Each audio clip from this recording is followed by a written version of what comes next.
Bonjour Alecom. Alors aujourd'hui je suis sur une télévision qui est en panne et ça tombe bien parce que c'est toujours un problème de régulateur. Alors c'est un cas particulier, c'est très bon de le savoir, de le connaître et comme ça on connaîtra un peu mieux nos limites. En même temps vous allez apprendre pas mal de choses, donc suivez bien cette vidéo là. Alors c'est une télévision qui n'a pas son voyant rouge. Elle a même pas le minimum qui est le voyant rouge. Donc on sait très bien quand on n'a pas le voyant rouge, on s'intéresse toujours à la tension de ce qu'on appelle le stand-by. Alors l'alimentation, maintenant on a le primaire ici en entrée, on a un seul transfo. Si on a un seul transfo, forcément, ce transfo il sera destiné à donner l'éclairage, le stand-by, etc. Alors je me mets en mode tension. Je fais le contrôle d'abord de ce transfo. Est-ce que ici j'ai une tension? Alors là, j'ai 230 volts, c'est du continu, c'est pour les lampes, hein, c'est pour que les lampes elles fonctionnent plus tard. Quand il y aura le in, ils vont passer à la lumière. Donc là, ça fonctionne la lumière. Alors ici, j'ai deux diodes de sortie depuis ce transfo. Alors j'ai une diode qui me fournit du 12 volts. Alors ça, c'est un 12 volts spécial, ça, le 11 volts là, il est spécial. Il est spécial pour le son. C'est juste pour le circuit son. Ça ne veut pas dire que là, pour l'instant, j'ai du son qui fonctionne. J'ai juste le circuit son qui est alimenté.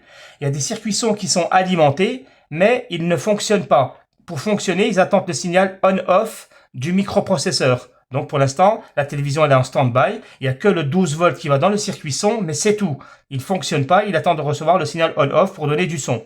Après, il y a un autre stand-by, c'est lui le plus important.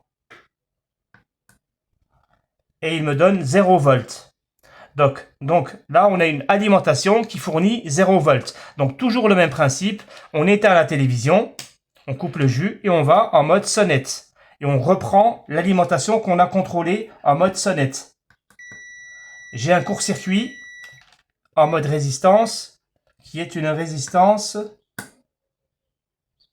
de 1 ohm, 0,9 ohm. Donc c'est un court-circuit franc. Alors le court-circuit franc, il vient soit de l'alimentation, soit il vient de la charge. La charge, c'est la carte mère. Donc moi, je vais couper l'alimentation et la carte mère. J'ai coupé, ouais, j'ai déconnecté ça. Voilà, j'ai coupé l'alimentation pour voir si j'ai toujours ma résistance faible. Pour savoir si ça vient... J'ai combien? J'ai 9 mégas. J'ai quasiment 1 million de ohms, 800 kilos quoi, 800 kilo ohms. Donc là, j'ai pas de court-circuit. Alors je vais mettre l'électricité et je vais passer en mode tension. Hein. Vous faites attention à tout ça, hein. Tension, continu, continuité. Là, je suis en volts. Donc là, je mets la masse à la masse. Là, c'est là où il y a la vis. Et donc ici, ma tension, voilà, 9 volts. Donc ça marche. Donc on a bien une alimentation qui fournit un stand-by qui est égal à 9 volts. Alors pourquoi j'ai 9 volts pour l'instant? Parce que la télévision elle est en stand-by. Quand elle est en stand-by, c'est pas obligé d'avoir 12 volts, tu vois, donc elle est en économique. Mais tout à l'heure, quand on appuiera sur la télécommande, quand on aura le voyant et tout, on verra que le stand-by il est passé vers le 12 volts. En fait, ce 12 volts, qu'est-ce qu'il va faire, ce 9 volts? Moi je dirais des fois 9, des fois 12. Hein. Ce 9 volts, il va rentrer dans la carte mère. Voilà, il va rentrer dans la carte mère. Il va rentrer donc ici. Eh ben, ces 9 volts, ils vont se transformer dans un régulateur, certainement celui-là, pour donner du 3 volts, pour que le voyant rouge il s'allume, et puis pour que la flash elle mange son 3 volts, et puis ce même 9 volts, il va aller dans d'autres régulateurs pour que lorsqu'on appuiera sur la télécommande, et ben ces 9 volts, ils vont alimenter des régulateurs en 12 volts, donc pour que en sortie, il me sorte des tensions pour alimenter le microprocesseur, la flash, la RAM, le circuit, voilà, la carte réseau, etc., comme d'habitude en fait. Hein. Donc la tension principale, c'est le 9 volts. Alors, ce 9 volts, forcément, il est, donc comme on a vu, il est en court-circuit. Alors, forcément, ce 9 volts, il va rentrer dans des régulateurs. Par exemple, ici, j'ai une bobine là et j'ai une bobine là. Alors, ils ont un DC-to-DC juste à côté là, puis un DC-to-DC juste à côté là. Et les DC-to-DC là et là, ils ont une tension d'entrée qui est le 9,5 volts. Alors, je vais contrôler en mode sonnette le condensateur d'entrée, le in. Là, il sonne. Voilà. Donc lui, c'est sûr et certain que cette bobine, c'est sûr et certain qu'elle reçoit le 9,5 volts. Il est en court-circuit là. Et celui-là, lui, pareil. Donc les deux DC to DC là, je sais qu'ils n'ont pas de tension parce que la tension en entrée in, elle est en court-circuit. Là, j'ai un DC to DC. Lui aussi, il sonne là et là dans son condensateur d'entrée. Donc je suis sûr que ce DC to DC, il reçoit les 9 volts. Mais comme les 9 volts, ils sont en court-circuit, il y a un court-circuit en entrée, donc en sortie, je n'aurai pas de tension. Tiens, je vais contrôler leur tension, je vais contrôler les bobines en sortie, si elles sonnent avec la masse. Non, elles ne sonnent pas. Par exemple, celle-là, elle ne sonne pas. Puis elle donne une résistance, vous allez voir, une résistance grande, je pense. Une résistance de 2 mégaohms. Je vais contrôler ces deux bobines ici. Là, elle ne sonne pas. Puis elle a une très grande résistance de 600 kg. L'autre là-bas. Voilà, il y a une résistance de 1 mégaohm presque. Donc là, c'est très bien. C'est juste l'entrée qui est en court-circuit, mais on le sait pourquoi. Enfin, on sait qu'il y a un court-circuit pour l'instant. On ne sait pas où, mais on s'en fout. Alors, je vais supprimer ça. Ça, c'est donc le microprocesseur, la RAM. Et puis, on a aussi le quartz qui est là. Alors, je vais aller en mode sonnette. Je vais mettre sur la masse. Ici, j'ai le microprocesseur. Donc, il y a un DC-to-DC, parce qu'il y a une bobine ici. Je prends, là, il sonne. C'est normal. Et là, il sonne. Voilà, il sonne des deux côtés. Là, il sonne là. Ah non, il ne sonne pas. Si? Ou pas? Si, il sonne. Il sonne, il sonne. Il sonne en entrée. Il sonne, il sonne. Donc en entrée, il sonne. Donc là, on a un condensateur qui sonne en entrée du DC-to-DC. Ça veut dire que l'alimentation d'entrée est en court-circuit. Et en sortie, il sonne aussi. Voilà la différence entre le reste. Donc là, c'est une catastrophe. On a un court-circuit en entrée et un court-circuit en sortie. Encore ici, là. Là, j'ai une bobine et là, j'ai un DC-to-DC. Je vais voir si le DC-to-DC en entrée, ah ouais, il sonne là. Le condensateur, il sonne des deux côtés. Donc le condensateur du in, ceux qui n'ont pas compris, je suis en train de tester le condensateur du in. Alors, il sonne en entrée, des deux côtés, c'est-à-dire sur le GND et sur le in. Donc il est en court-circuit, c'est normal, c'est-à-dire que lui, il mange 12 volts. Alors en sortie, il ne sonne pas. Donc la bobine, elle ne sonne pas. Elle n'est pas en court-circuit. Très bien. Donc le seul qui sonne sur le in et le out, c'est le microprocesseur. Alors, qu'est-ce que ça veut dire? Pourquoi j'ai une sonnette entre le in et le out?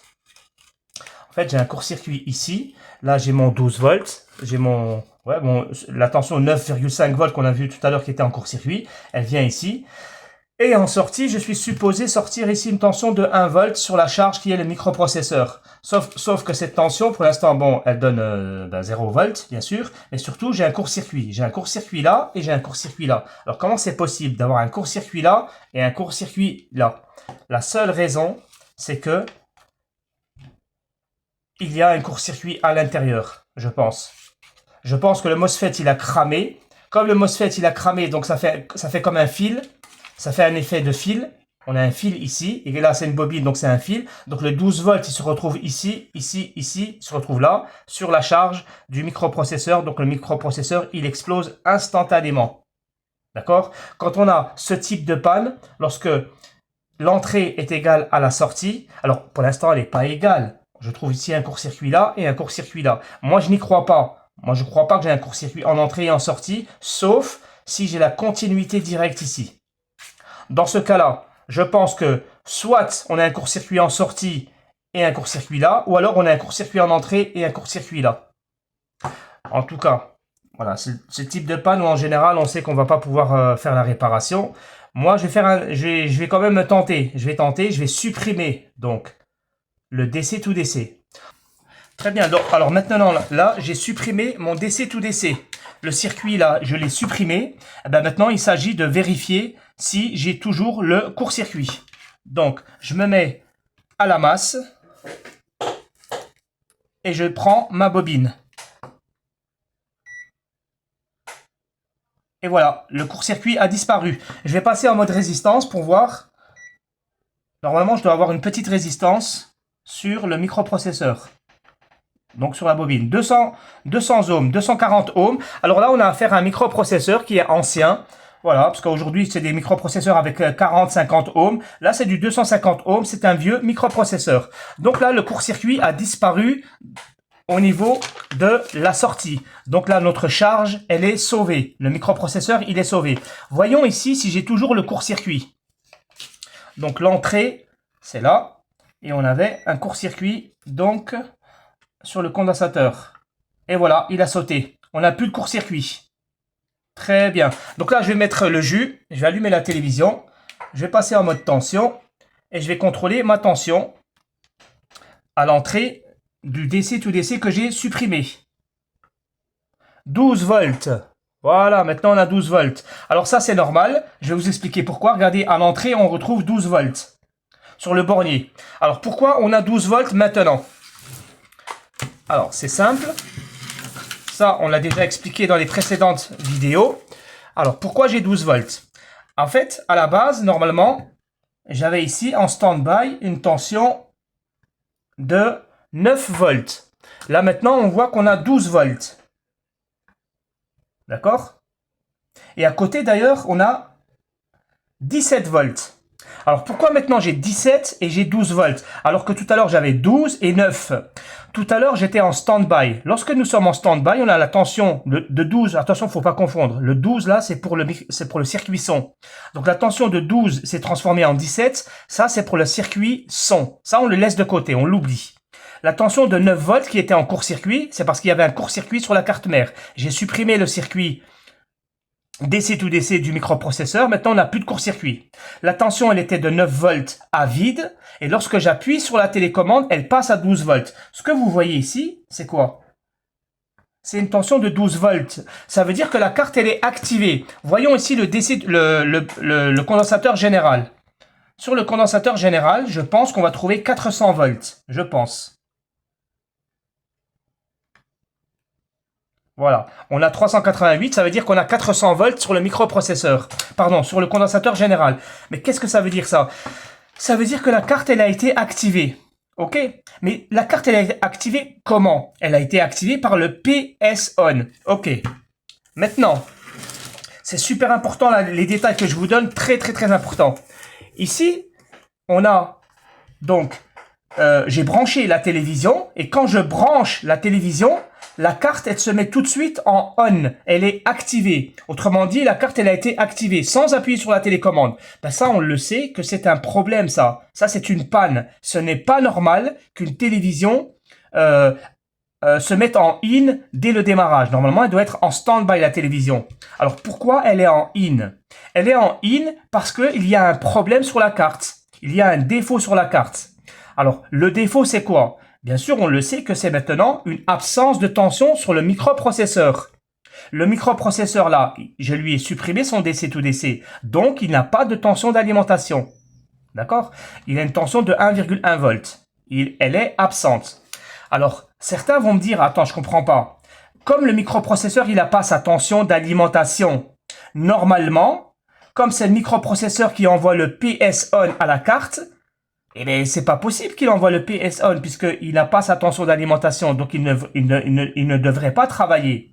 Alors, voilà comment ça se passe. En réalité, le 1,1 volt, c'est vrai qu'il vient en secondaire lorsqu'on allume la télévision. Mais en vérité, le microprocesseur, il a une sous-alimentation. C'est l'alimentation de stand-by de la flash. Au démarrage, quand je branche la télévision, il n'y a aucune tension qui est présente sur la télé, sur la carte mère. Aucune. Il n'y a que le 3,3 volts et le 5 volts de stand-by. Eux, ils vont alimenter la flash. Et la flash, elle fait son boot. Elle fait son contrôle, un peu partout. Et elle fait un rapport, elle envoie un rapport au microprocesseur. Oui, mais tu vas me dire, le microprocesseur, il n'a pas de tension d'alimentation pour recevoir ce rapport. Non. En fait, il a déjà une tension d'alimentation qui vient via la flash. La flash, elle communique avec lui avec une tension de 3 volts. Ce qui fait qu'il y a une petite fonction dans le microprocesseur qui est fonctionnelle. D'accord? Même s'il n'a pas sa tension de 1,1 volt. Voilà pourquoi on a le PS-ON qui a été envoyé à la carte. Et d'ailleurs, ce PS-ON, il a été aussi envoyé à la carte mère. Car aujourd'hui, si on contrôle la carte mère, on verra qu'il y a toutes les tensions présentes. par exemple, si je contrôle ici mes tensions sur les bobines, je vais voir qu'en entrée, j'ai une tension de 12 volts. En bas, ce sont des bobines, j'ai 12 volts en entrée. Et en sortie, 5 volts. Là, en entrée, 12 volts. Et en sortie, 3,3 volts. D'accord? On a 12 volts parce que la télévision, elle est activée. Parce que normalement, on devrait avoir 9 volts. Ici, quand on aura les 9 volts, on aura les tensions qui vont sortir de 3 volts et de 5 volts. En revanche, tous les autres régulateurs, comme celui-là, par exemple celui-là, là, j'ai un régulateur qui reçoit 12 volts pour l'instant, et il me sort 5 volts. Celui-là, en stand-by, lorsqu'il aura 9 volts en stand-by, il ne sortira pas les 5 volts. Il va attendre le PS on, il va attendre qu'on appuie sur la télécommande. Vous voyez la différence? Là, par exemple, ici, là, j'ai 12 volts. Là, j'ai le 17 volts pour le circuit son. Là, j'ai un régulateur à 3 pattes avec 3 volts en entrée, en sortie 1,8. Donc, tout va très bien ici. Sauf qu'on n'a pas de tension d'alimentation du microprocesseur. Bien, maintenant, il faut remplacer la tension pour le microprocesseur. Il faut bien la fabriquer. Alors, cette tension, elle est environ de 1,1 volt à 1,2 volts, dans ces environs-là. Donc, moi, je vais utiliser un régulateur extérieur. Je vais utiliser le LM, je ne sais pas quel type, il y en a plusieurs, hein, il y en a beaucoup. Moi, je vais prendre le 2596. Alors, le LM 2596, c'est un régulateur qui, lorsque tu y mets une tension en entrée, il te fournira une tension désirée en fonction de la vis là que tu vas tourner. Tu vas régler ton régulateur à 1 volt, 2 volts, 2,5 volts, etc. Il va te fournir la tension désirée. Quelle que soit la tension, il faut mettre une tension ici au minimum de 5 volts. Dès que tu mets 5 volts en sortie, tu auras des tensions faibles ou même des tensions grandes. Hein. Il peut faire amplificateur, il fait les deux. Il fait amplification, il fait boost inverteur et il fait buck converteur. Pour celui-là, hein, pour l'autre, pour le gros. Quand il y a deux bobines comme ça, le LM, non, il fait que rabaisseur. Bon, il y en a plein. Hein. Tu en as beaucoup, différents types. Il y en a beaucoup. Bref, je vais pas tous les sortir. Bon, en tout cas, ce qu'il faut comprendre maintenant, c'est quelque chose de très important. Que la tension de 1,1 volt ici qui doit sortir pour le microprocesseur, elle ne doit pas apparaître avec le stand-by. Eh ben ça va poser un problème. Pourquoi? Parce que si j'alimente lui avec la tension qui est de 9 volts ici ou de 12 volts, ben, qu'est-ce qui va se passer? En sortie, lui, le out, il va me sortir une tension de 1 volt, par exemple, 1,1 volt. Et je vais brancher donc sur le microprocesseur. Et là, il va y avoir un défaut. Puisque le boot au démarrage, il va s'apercevoir que le microprocesseur en stand-by, il est déjà alimenté. Et ça, c'est pas bon. Ça, c'est pas bon pour le programme informatique. D'accord? Donc, il faut essayer de déjouer cette méthode, quoi. Il faut trouver une solution à ce problème-là. Parce qu'il faut pas envoyer 1 volt 1 ici lorsqu'on est en stand-by. Voilà, j'espère que ça c'est bien clair. Donc là, il y aura une petite réflexion. Au lieu d'utiliser la tension de stand-by qui était présente avant ici, la tension de 9 ou de 12 volts, on va trouver une autre tension. Une tension qui, elle, sera présente lorsqu'on allume la télévision. D'accord? Alors, le 3 volts là, ce n'est pas possible. Le 5, parce qu'il est trop faible déjà. Le 5 volts là aussi, ce n'est pas possible, parce qu'il est présent en stand-by. Par contre, là, il y a un 5 volts ici pour la clé USB. Ce 5 volts de la clé USB, lui, il est égal à 0 lorsque la télévision est en stand-by. Et c'est lorsque j'appuie sur la télécommande que le 5 volts va apparaître sur la clé USB. Moi, c'est là que je vais me brancher. Je vais me brancher sur le 5 volts de la clé USB. Du coup, lui, je vais le régler à 1,1 volt. Et en sortie, je vais envoyer donc l'alimentation sur la bobine pour qu'il alimente le microprocesseur. Du coup, la flash, elle va s'apercevoir que le microprocesseur, il a bien sa tension de 1,1 volt. Mais lorsque on a bien envoyé le PS on, lorsque lui, il aura fait une simulation avec son PS on intégré, enfin de l'intérieur, d'accord, du boot.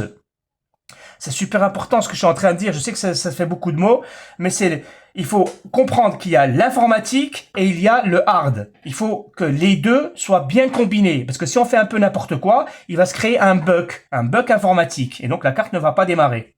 Donc pour obtenir le voyant rouge qui s'éteint, qui s'allume, que la télévision s'allume et s'éteint sous commande, il faut respecter toutes les règles que je viens de vous dire. Donc là maintenant, je vais faire mon expérience. Je vais brancher d'abord lui sur le 5 volts et je vais sortir un fil pour voir s'il me sort bien une tension de 1,1 volts. Il faut d'abord la vérifier avant de l'envoyer sur la bobine.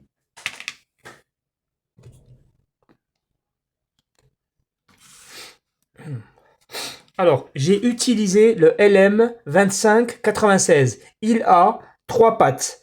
Le in, c'est l'entrée, in, positif. Le out, positif, entrée, sortie. Et une troisième patte qui est le GND, le out, négatif, ou le in, négatif. Les deux sont les mêmes pattes. Les deux pattes là, pas besoin de les refaire deux fois. Regardez, elles sonnent. Ce sont les deux mêmes pattes. Cette patte qui est le GND et cette patte, tu vois, c'est les mêmes pattes. Ça sonne. Ok? Donc, pas besoin de faire deux fois le fil. Alors, pour le GND, eh ben, je l'ai envoyé ici directement. Le GND. Le GND, c'est le fil bleu. Je l'ai envoyé à la carcasse. Hein, tu peux le mettre sur un condensateur si tu veux. Le fil rouge, là, ça, c'est le in. Donc le in, ben, je l'ai envoyé où? Ben, je l'ai envoyé sur une bobine qui me fournit du 5 volts. Du 5 volts qui sera présent seulement lorsqu'on appuiera sur la télécommande. Et enfin, donc là, j'ai la sortie, le out. Ben, maintenant, il s'agit d'allumer la télévision pour contrôler ici mon out. Est-ce qu'il est correct ou pas? Donc j'allume la télévision. Je mets donc le voltmètre en mode volt. Je mets la masse à la masse. Attendez, je mets la masse comme ça. Et enfin, je contrôle ma tension en sortie. Ah ben voilà, on a une tension de 1,2 volts. Voilà, j'ai 1,2 volts, j'ai pas besoin de le régler. Si tu veux, regardez, je vais vous montrer. Je vais dérégler le circuit. Je vais le prendre comme ça. Je vais tourner la vis. 1,3, alors ici... Hop, hop, hop, hop, hop, hop, hop, hop, hop, hop, hop. Je vais contrôler ma tension. Elle est de 4 volts. D'accord? Là, on a une sortie de tension de 4 volts. Donc, tu obtiens la tension que tu désires. Alors, moi, je vais le rabaisser, encore une fois, à ma tension de 1,2. Comme ça, je pourrai tester mon truc. Alors là, j'ai combien? J'ai 1,2 volts. Voilà. Maintenant, j'ai plus qu'à faire ma soudure. Pour l'envoyer, j'ai éteint la télévision hein, pour faire la soudure. Donc là, je vais prendre le out, la sortie, pour faire donc la soudure à l'endroit. C'est où? C'est donc ici. Sur le microprocesseur. Ok. Voilà, un peu de pâte. Ok. Donc, voilà, je fais comme ça. Ok. Voilà. Là, c'est chaud. Je vais faire un petit coup un petit peu de nettoyage. Un petit coup de nettoyage là.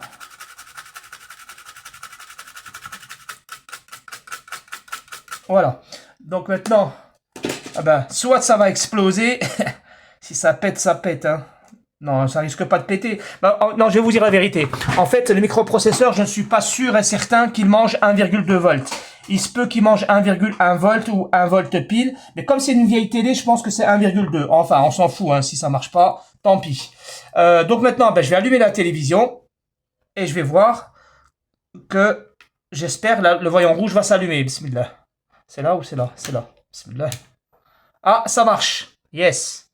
Ah ben, c'est le premier coup, les gars. Ça marche. Regardez le voyant rouge. Là, maintenant, il est rouge. OK? Ben, normalement, maintenant... je suis sûr et certain que je n'ai pas 12 volts ici. Je suis sûr que j'ai 9 volts. Et en plus, j'en suis sûr que tous les régulateurs, il me sort 0 de tension, sauf à un endroit, ici en bas, le 3 volts et le 3 volts. Regardez maintenant. C'est super important, les gars, c'est pour la compréhension. Hein. C'est super important de maîtriser tout ça et de bien le comprendre. Et à l'avenir, vous allez voir que ça va être un peu plus facile pour les pannes. Donc, je vais vous montrer ça. Je mets le négatif ici. à la masse. Ben, vous savez que ici, normalement, j'ai le... Voilà, tu vois qu'on a 9 volts maintenant. On n'a pas 12 volts, on a 9 volts sur ce régulateur. Voyons en sortie combien il me sort. Vous voyez, il me sort 5 volts, lui. C'est le seul qui sort 5 volts. Maintenant, à côté, j'ai un régulateur, il mange 9 volts et en sortie, 3,3 volts. Vous allez voir maintenant la clé USB, je suis sûr qu'elle me donne 0 volts. Voilà, j'ai 0 volts sur la clé USB. Donc, le DC to DC, il n'est pas alimenté. Donc, j'ai ici la flash qui a 0 volts. Allez, je vais voir la RAM. La RAM, j'en suis sûr, elle a 0 volts. Voilà. Donc ici, en fait, tout est absolument normal. On a 0 volts partout. La flash, elle a vu que tout se passait bien, donc elle a mis la télévision en rouge. Ben maintenant, je vais voir si... Regardez ici encore un autre régulateur. Là, celui-là à 3 pattes. Il me donne 0 volts. Donc maintenant, je vais appuyer sur la télécommande. Ah. Yes. Yes, ça clignote. Là, le voyant, il s'est éteint. Donc, voyons maintenant la différence. Vous allez voir. Alors, en entrée, je pense que je n'ai plus 9 volts, mais j'ai 12 volts. Je suis sûr que j'ai 12 volts. Vous allez voir maintenant. 12 volts. Vous comprenez ça? Vous comprenez que j'ai appuyé sur la télécommande et maintenant le 9 volts s'est transformé en 12 volts. Mais la tension, elle est toujours égale à 5 volts ici. Là, j'ai toujours 3 volts. Vous allez voir que maintenant, la clé USB, elle me donne 5 volts. Regardez la clé USB. 5 volts. Maintenant, vous allez voir le microprocesseur. Je suis sûr qu'il a une tension de 1,2 volts. Vous allez voir. 1,2 volts sur le microprocesseur. Vous allez voir le régulateur ici. 1,8 volts. Et en entrée, 3,3 volts. Vous voyez maintenant la compréhension de l'informatique. Hein? Maintenant, le 1,2 volts là. Si je les ai récupérés, moi, sur le 5 volts, ok. Mais si je les avais récupérés depuis le 9 volts, là, ça n'aurait pas fonctionné. Là, il y aurait eu un bug. Un bug, on dit un bug. B-U-G. Le bug, c'est-à-dire un problème, on aurait eu une panne. On aurait le voyant rouge qui ne se serait jamais allumé. Donc là, j'espère que les gars, vous avez bien compris ça. Moi, je vais m'arrêter là. C'était juste pour vous parler un peu des circuits, des LM qui sont hyper utiles. Alors, pourquoi j'ai utilisé le LM? Certains vont me dire pourquoi tu as utilisé ça et pourquoi tu n'as pas utilisé un régulateur à 3 pattes. Le régulateur à 3 pattes n'est pas aussi puissant que ça. Ça, c'est très puissant. Pour qui? Pour le microprocesseur. En fait, le microprocesseur, c'est quelqu'un qui mange beaucoup d'intensité. Et lui, il fournit jusqu'à 3 ampères. Alors, c'est pas vraiment vrai, hein, c'est pas vrai, mais bon, on fait semblant. Alors, lui, il sort une grosse puissance de 3 ampères, enfin, une grosse intensité, donc il a une grosse puissance de 3 ampères. C'est pour cela qu'on le donne au microprocesseur. Voyons le microprocesseur. Nickel, il est froid. Eh les gars, je vous jure qu'il est froid. Il est complètement froid alors qu'il n'y a même pas le couvercle. Donc là, je vais remettre le couvercle et je vais renvoyer tout ça au... Donc c'est un abonné, hein, c'est un abonné comme toi qui regarde la vidéo. C'est quelqu'un qui m'a envoyé ça pour que je lui fasse la réparation. La réparation est faite. Donc là, je te parle à toi, Jérémy. C'est Jérémy, c'est ça, hein? Je sais plus si c'est Jérémy. Jérémy. Non, c'est pas Jérémy. En tout cas, je te renvoie la vidéo, je te renvoie ta carte comme ça. Je t'ai laissé des grands fils, hein, des très grands fils. Si jamais tu reçois la télévision avec les fils cassés, ici, eh ben, tu as juste à refaire la soudure là, et en bas, ici, sur le 5 volts. Il n'y a rien de compliqué. Et moi, je te conseille de mettre un scotch. Là, bien sûr, tu ne vas pas mettre ça sur ta télévision. Car la télévision, c'est de la ferraille. Et dans la ferraille, il y a le GND. Donc, si tu mets ça sur ta télévision, il va cramer. Donc, tu mets un morceau de scotch. Tu mets du scotch ici, ou je te le mettrai moi. Tu mets un scotch comme ça. Et après, tu n'as plus que, voilà, tu le laisses poser comme ça avec du scotch sur la télévision. Et crois-moi, ce DC-to-DC, il est beaucoup plus performant que l'ancien DC-to-DC. Voilà les amis, si vous avez une question, je peux répondre à vos questions. Là, vous avez vu que tout fonctionne dans la normalité normale. Je peux allumer la télévision comme je peux l'éteindre. Voyons si je peux l'éteindre. Alors là, j'appuie ici. Normalement, elle s'éteint. Je sais pas. Hein. C'est pas sûr parce que pour éteindre, il faut appuyer sur... tu sais, faut bien tomber. Vous m'avez compris. Dans la télévision, il y a le on-off, il y a le volume, tout ça. Voilà, non, ça va être compliqué pour éteindre. Parce que je n'ai pas c'est pas un joystick, tu sais, plus, moins, cela. Enfin, vous m'avez compris. À moins qu'il faut appuyer longtemps. Je sais pas.